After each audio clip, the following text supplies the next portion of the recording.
There's another witness who was there at the parade, Lynn Sweet. She is the D.C. bureau chief with the Chicago Sun-Times, though attending that parade as someone who just wanted to enjoy the celebration. Lynn, thank you for being with us. Good morning. Thank you.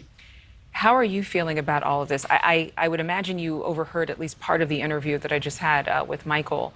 Are you processing similar emotions as to what could have been done to prevent something like this from happening? Thank you for asking. I'm fine.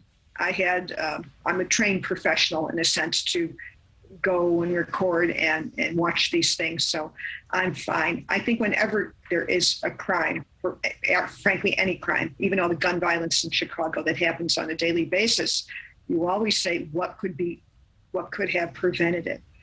And in the end analysis, what could have prevented it? Yes, there would be mental health warnings that maybe could have caught some of this. We saw, as we reported in today's Sun-Times, that he had very troubling social media postings. But in the very end, however you get there, a person who commits a horrific crime like this had access to, all too often, not just a weapon, but a high-powered weapon, rapid-fire weapon, a weapon that allows a high-capacity magazine stuffed with bullets to exist. So in the end, when you talk about prevention, part of the equation is, even if it is, as you've heard this saying so many times, it's not what's legal, it's not what's illegal, it's also what's legal. So that is a lot to process. And within this one horrible incident yesterday in Highland Park, you also, in a sense, encapsulate the national gun debate, because this suburb was one of the first to pass a ban on assault weapons. But in the end, what can one suburb floating in the sea of the nation do when you have porous borders all over the place? Mm-hmm. And obviously, again, you work as a professional journalist. You weren't working on 4th of July, but you're giving us some, of course, perspective as a journalist yourself. You're also staying with family there, not too far from where this all went down.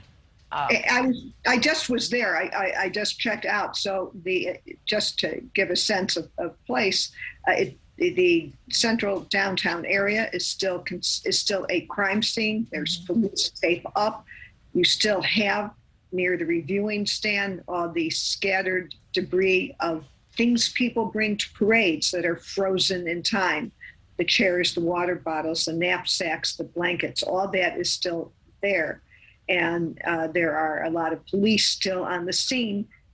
They seem, from what I saw from the distance, to be still focused on that area near the reviewing stand where the shooter was suspected of going, and where your eyewitness here, Mr. Schwartz, just said he saw the shooter. Yeah, Lynn, thank you very much, Lynn Sweet. We appreciate your joining us early this morning on Morning in America. Thank you.